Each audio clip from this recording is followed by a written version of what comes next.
औज़ुबिल्लाहि मिनश्शैतानिर्रजीम बिस्मिल्लाहिर्रहमानिर्रहीम। Dear students, अस्सलामु अलैकुम। उम्मीद करता हूँ आप सब खैरियत से होंगे। जैसा कि आप लोग जानते हैं कि लास्ट लेक्चर में हमने इंटेग्रिटी की बात की थी कि डाटा इंटेग्रिटी से मुराद क्या है,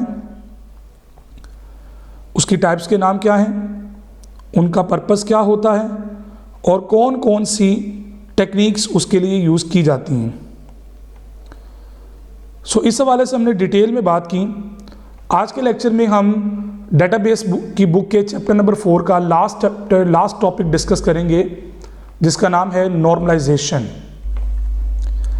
अब नॉर्मलाइजेशन क्या चीज़ होती है, इसका जिक्र हमने लास्ट लेक्चर में किया था। आज के लेक्चर में हम डिटेल डिस्कशन करेंगे कि what is actually meant by normalization and how many phases and stages of normalization and how they proceed. सबसे पहले बात करते हैं normalization की definition की। Normalization is the process of converting complex data structures into the simple and stable data structures। कि जब हम बात करते हैं normalization की, तो बेसिकली normalization एक ऐसे प्रोसेस का नाम है जिसके अंदर हम अपने कॉम्प्लेक्स डाटा स्ट्रक्चर्स को अपने सिंपल और स्टेबल डाटा स्ट्रक्चर्स के अंदर कन्वर्ट करते हैं। यानी कि वो तमाम स्ट्रक्चर्स जो हमारे लिए डिफ़िकल्टीज़ क्रिएट करते हैं, हम उनको सिंप्लेक्स फॉर्म के अंदर शिफ्ट करने का मैकेनिज्म डिफाइन करते हैं। It is based on the analysis of functional dependencies. इसका जो ताल्लुक होता है वो डिपेंडेंसीज के साथ होता है। वो फंक्शंस जो आप परफॉर्म करते हैं, ये उनके ऊपर डिपेंडेंसी के एनालिसिस के ऊपर जो है वो डिपेंड कर रहा होता है कि आपकी नॉर्मलाइजेशन जो होगी वो कौन कौन से फंक्शंस की डिपेंडेंसीज की बेस पर होगी, या इस प्रोसेस के अंदर कौन कौन से फंक्शंस जो हैं वो डिपेंडेंट हैं आपके दूसरे फंक्शंस के ऊपर, और उसके आइडिया के ऊपर हम जो है वो पूरी अपनी जो है वो वर्किंग करते हैं, जिसे हम कहते हैं नॉर्मलाइजेशन।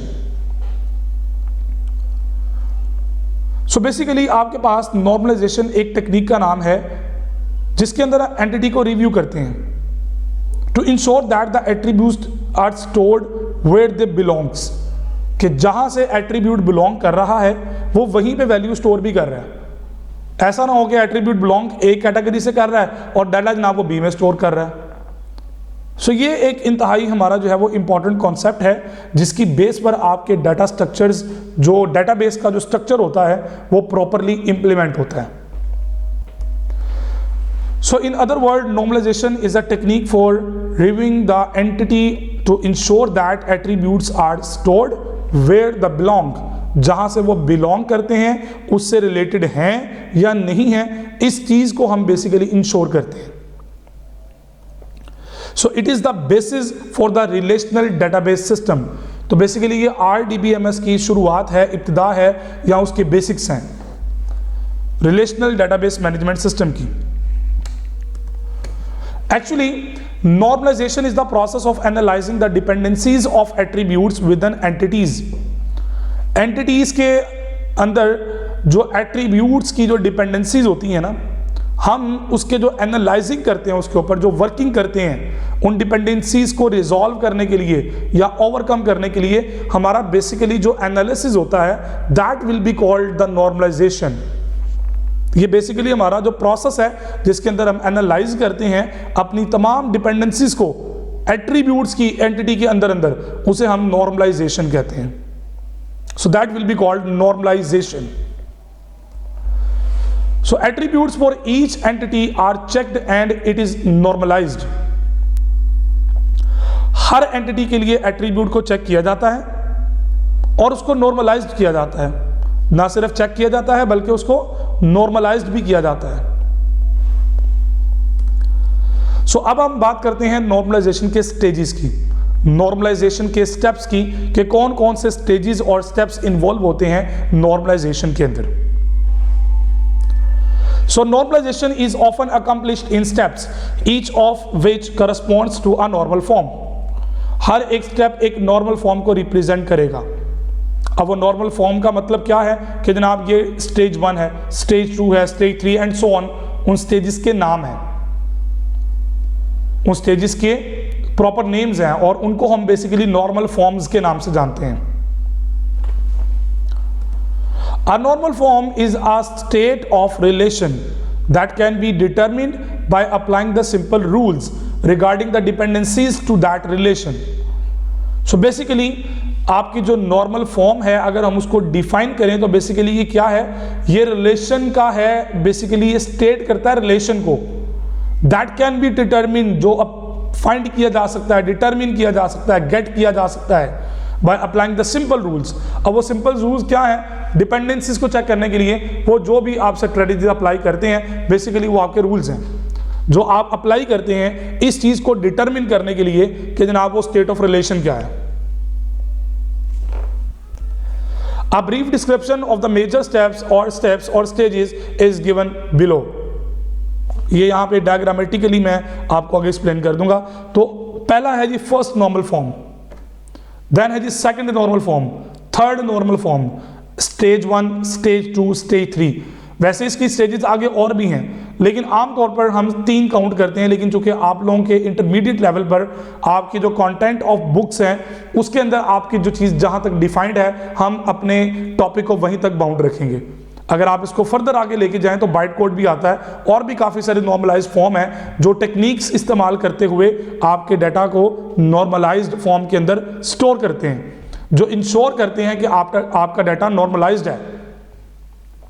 तो 3 तरह के इसके अंदर स्टेप्स इन्वॉल्व हैं, 3 तरह की स्टेजेस हैं, stage 1, stage 2, stage 3।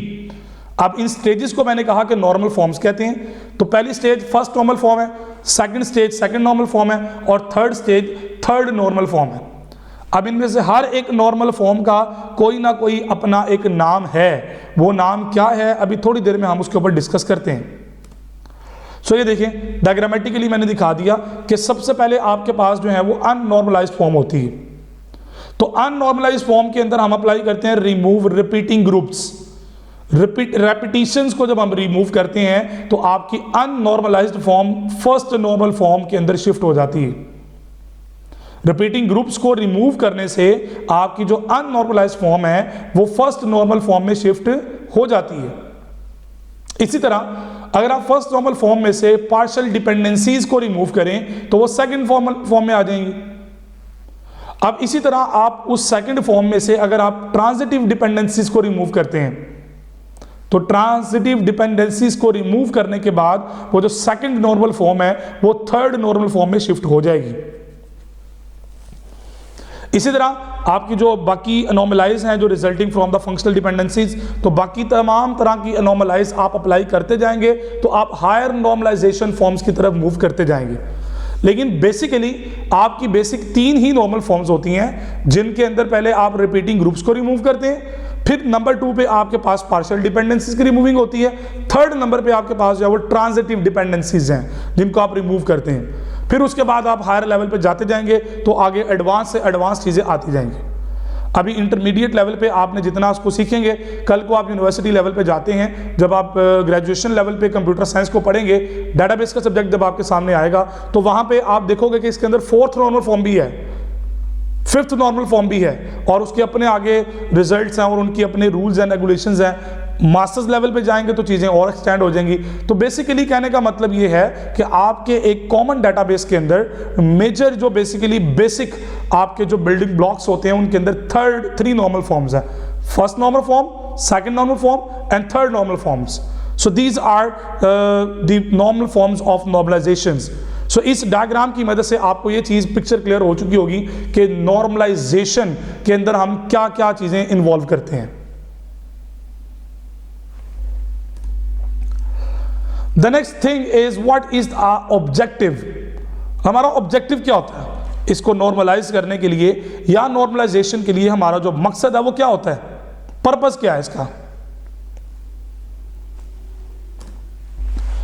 So normalization presents a set of rules that tables and the database must follow to be well structured. Normalization ना बेसिकली प्रेजेंट करता है कुछ रूल्स को, इंसिस्ट करता है ना कुछ रूल्स को। अब उन रूल्स का फायदा क्या होता है, एक तो आपके डाटा और दूसरा आपकी डाटाबेस, ये दोनों बड़े वेल मैनर्ड फॉर्म के अंदर डील हो जाते हैं। भाई हर चीज़ का, हर काम को करने का एक तरीका कार होता है। अगर आप उसके प्रॉपर प्रोसीजर को फॉलो करेंगे तो डेफिनेटली आप एक अच्छा रिजल्ट गेन कर सकते हैं। जब आप उसके प्रॉपर मैकेनिज्म्स को फॉलो नहीं करेंगे तो कभी भी आप उस चीज़ को मेक श्योर नहीं कर सकते।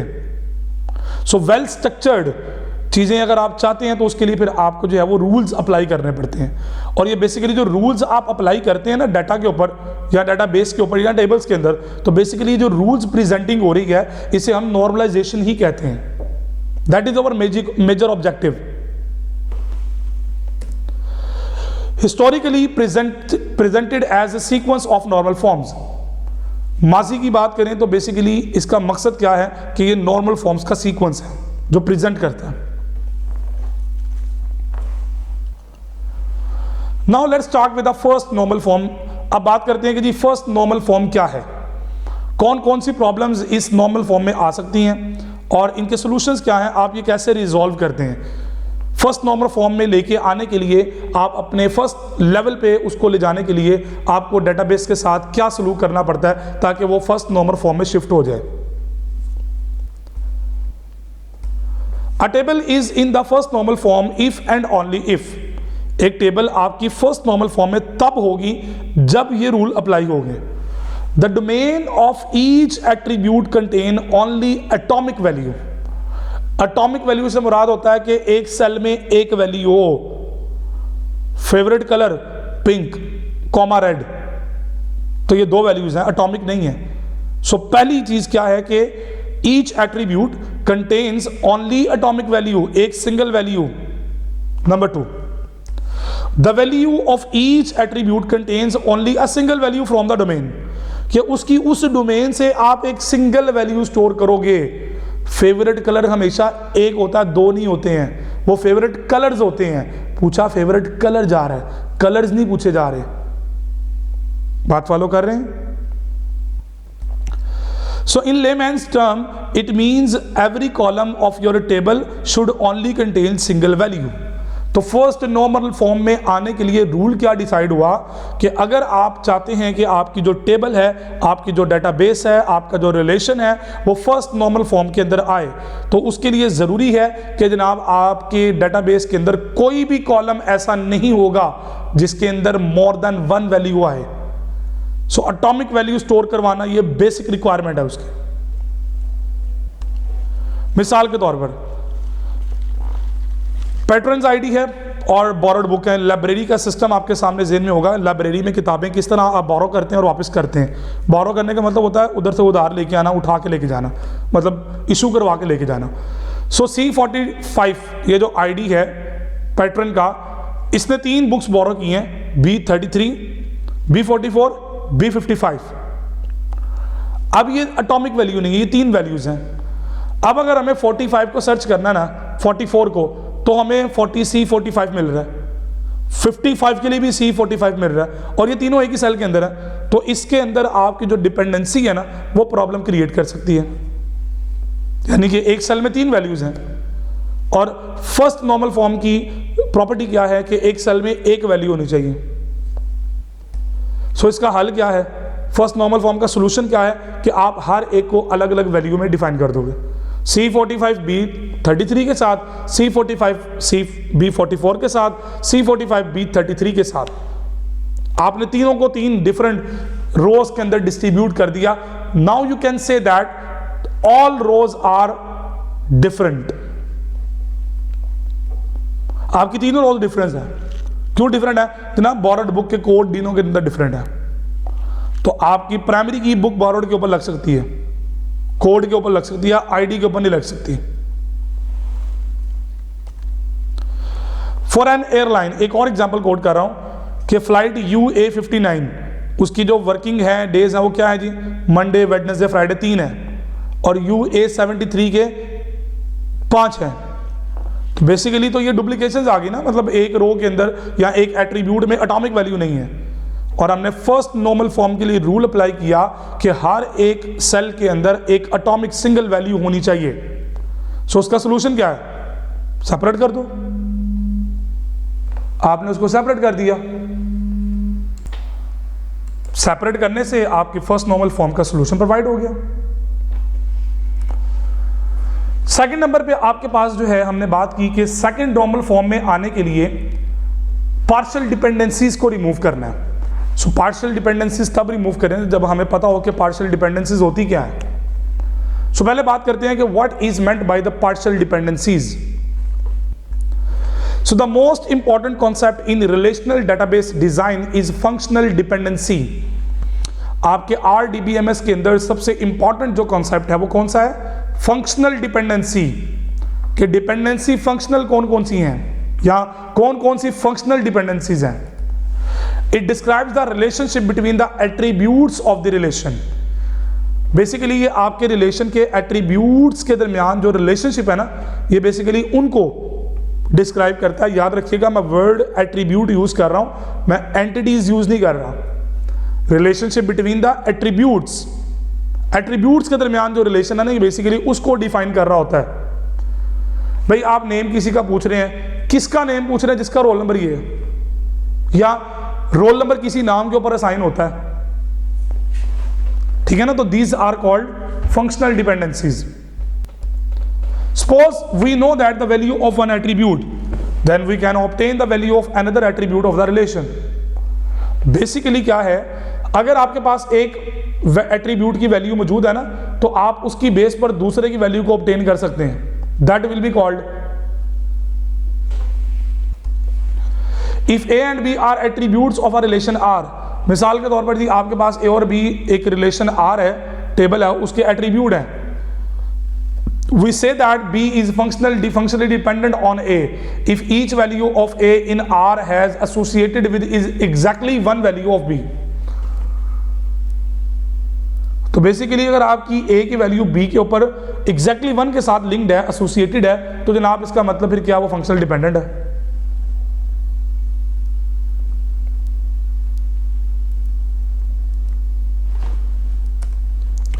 In other words, if we know the value of A, we can find the value of B। अगर हमें A की वैल्यू मिल जाए तो हम B की वैल्यू निकाल सकते हैं। That will be called functional dependency। इसका मतलब क्या है कि वेरिएबल डिपेंडेंसी है। तो इसी तरह एक फंक्शन दूसरे के ऊपर डिपेंडेंट है तो फंक्शनल डिपेंडेंसी कहलाएगा। The functional dependency of B on A is represented as A on B। इसका A arrow B का मतलब क्या है? B on A, कि B is dependent on A। ये एरो साइन रिवर्सिंग में काउंट होगा कि B is dependent on A। मिसाल के तौर पर जी कोर्स की टेबल है, student ID, course name, course date, ये तीन उसके एट्रीब्यूट हैं। So the functional dependency in the relation is represented as student ID, course name, यानी कोर्स की जो डेट है वो कोर्स के नंबर के ऊपर डिपेंडेंट है। भाई ये इस डेट को कोर्स स्टार्ट हुआ, कौन सा कोर्स स्टार्ट हुआ? तो डेट डिपेंडेंट है किसके ऊपर? कोर्स नंबर के ऊपर।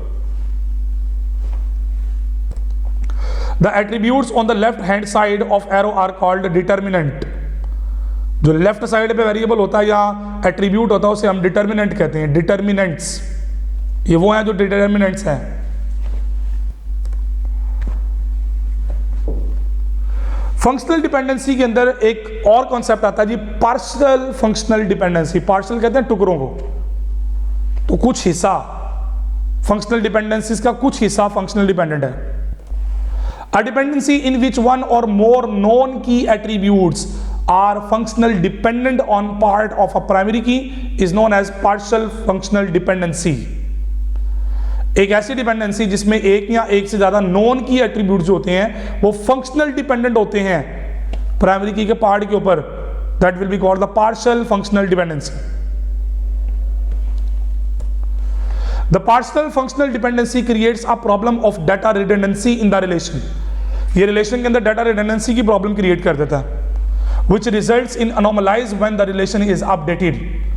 वो जैसे ही रिलेशन अपडेट होता है उस वक्त जनाब ये प्रॉब्लम क्रिएट कर देगा। एग्जाम्पल मैं यहाँ पे कोड कर देता हूँ, जैसे बुक टेबल है, बुक नंबर है, टाइटल है, ऑथर है, ईयर है। तो आपके पास यहाँ पे बुक्स के कोड भी हैं, टाइटल भी है, ऑथर भी है, ईयर भी है। Another attribute is functional dependent on the pair book number और title, fully functionally dependent on book number। तो बेसिकली आपका पूरा रैकेट डिपेंडेंट है B1 के ऊपर, बुक नंबर के ऊपर। तो नॉन की एट्रीब्यूट जो है वो पार्शली डिपेंडेंट है किसके ऊपर, आपके की एट्रीब्यूट के ऊपर, प्राइमरी की के ऊपर। और प्राइमरी की यहां पे क्या है, बुक नंबर। अब इसके अंदर प्रॉब्लम्स आती हैं। Insertion anomaly can not insert new patterns in the system until they have borrowed books. जब तक वो बुक बोरो नहीं करेगा हम ब्लैंक पैटर्न ऐड नहीं कर सकते। अपडेट के अंदर क्या इशू आएगा जी, must update all rows involving a given pattern in if he or she moves. अगर वो मूव करता है तो उसके अंदर तमाम अपडेट उसकी रो होंगी। इसी तरह डिलीशन नॉर्मली क्या है, will loss the information about the pattern that have returned all the books they have borrowed. जो उन्होंने बोरो की थी वो सारी रिटर्न कर दी है, उस सूरत में जनाब सारे वो लॉस कर बैठोगे डिटेल आप उसकी। तो जनाब ये वाला पार्शियल डिपेंडेंसी में ये चीजें आती हैं।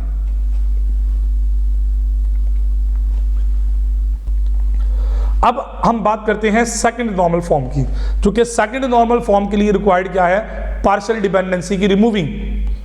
तो डेफिनेशन यहां ये मिलती है, a relation is in second normal form if and only if it is in the first normal form. पहली प्रॉपर्टी क्या है कि वो फर्स्ट नॉर्मल फॉर्म के अंदर हो, and all the non key attributes are fully functionally dependent on the key attribute. मतलब क्या है कि जो प्राइमरी की है ना, तमाम आपके कॉलम्स उस प्राइमरी की के ऊपर डिपेंडेंट होने चाहिए। इन शॉर्ट ये खुलासा मैंने बता दिया कि आपके नॉन की एट्रीब्यूट सारे के सारे प्राइमरी की के ऊपर डिपेंडेंट होने चाहिए। So if a relation is in the first normal form and key consist of a single attribute then the relation is automatically in second normal form. आप उसको ना भी करें, अगर ये दोनों प्रॉपर्टीज मीट करती हैं तो वो ऑटोमेटिकली सेकंड नॉर्मल फॉर्म में शिफ्ट हो जाता है, automatically. Because the key is only one attribute and all the non-key attributes are fully functionally dependent on the key, so there can be no partial dependency. There can be no partial dependency. A relation will be in the second normal form if any of the following conditions are true. अब वो conditions क्या है? The primary key contains the only one attribute. ठीक है जी। Number 2 पे non key attributes exist in the relation, कि सारी keys ही ना हो, नॉन की भी कोई ना कोई होनी चाहिए। Every non key attributes is functionally dependent on the primary की, और हर एक नॉन की जो है वो की के ऊपर डिपेंडेंट होनी चाहिए। A table is in the second normal form if and only if it is in the first normal form, and second property क्या है, no non-prime attributes is dependent on any proper subset of any candidate key of the table. किसी भी table की की के ऊपर हो सकता है। So a non-prime primary attribute of a table is an attribute that is not a part of any candidate key of the table.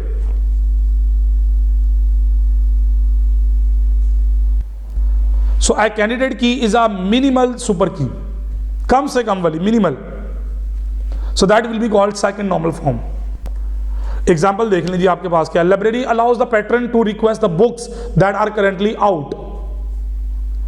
Pattern को वो रिक्वेस्ट करने के लिए कह दिया बुक को जो कि करंटली आउट है। ठीक है, candidate key is book number and patron, book number and patron both are candidate की।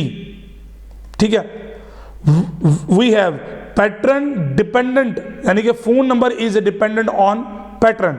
Okay, table is not normal form because potential for insertion normalize, update normalize और डिलीशन नॉर्मलाइज, ये तीनों की potential है इसके ऊपर। इसका सोल्यूशन क्या है कि आपने पैटर्न और फोन नंबर को सेपरेट कर दिया, बुक नंबर और पैटर्न सेपरेट कर दिए। अब जे फिशर का बुक नंबर 3 भी है और बुक नंबर 2 भी है, लेकिन पैटर्न वो एक है, तो पैटर्न की टेबल सेपरेट कर दी। So put telephone number in a separate pattern table, तो सेपरेट पैटर्न टेबल के अंदर उसका जो है वो आपने फोन नंबर पुट कर दिया। सेकंड नॉर्मल फॉर्म के बाद हम बात करते हैं जी थर्ड नॉर्मल फॉर्म की।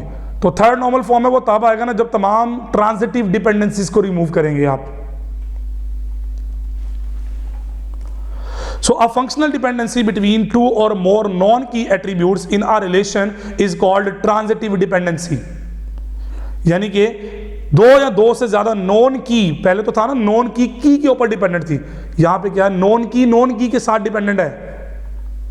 So that will be called the transitive dependency. तो ये रिजॉल्व करेंगे तो वो थर्ड नॉर्मल फॉर्म में आ जाएगा। तो थर्ड नॉर्मल फॉर्म में आने के लिए रूल क्या है कि वो सेकंड नॉर्मल फॉर्म में होना चाहिए। पहली प्रॉपर्टी क्या है कि वो सेकंड नॉर्मल फॉर्म में होना चाहिए and no transitive dependency exist. और दूसरी बात क्या है, किसी किस्म की कोई ट्रांजिटिव डिपेंडेंसी एग्जिस्ट नहीं करनी चाहिए। So third normal form can also be defined as a non-key attribute must not dependent on any other non-key attribute of the relation। आसान अल्फाज में नॉन की के ऊपर डिपेंडेंट नहीं होना चाहिए। नॉन की के ऊपर डिपेंडेंट नहीं होना चाहिए। In other words, you can say that if the value of a non-key attribute can be obtained simply by knowing the value of the another non-key attribute, the relation is not in third normal form।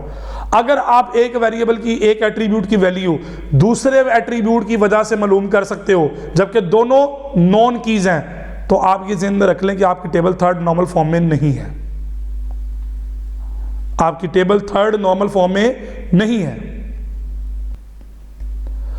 To convert a relation from a second normal form to third normal form, we have to determine if any non-key attribute in a relation of second normal form is functionally dependent on another non-key attribute। तो हमें पहले observe करना पड़ता है, देखना पड़ता है क्या ऐसा है तो नहीं, अगर है तो उसको रिजॉल्व करें इशू को। If such a functional dependency exists, then we must remove the functional dependency attributes from the relation and place it in a new relation with its determinant। उसके नए डिटर्मिनेंट के साथ।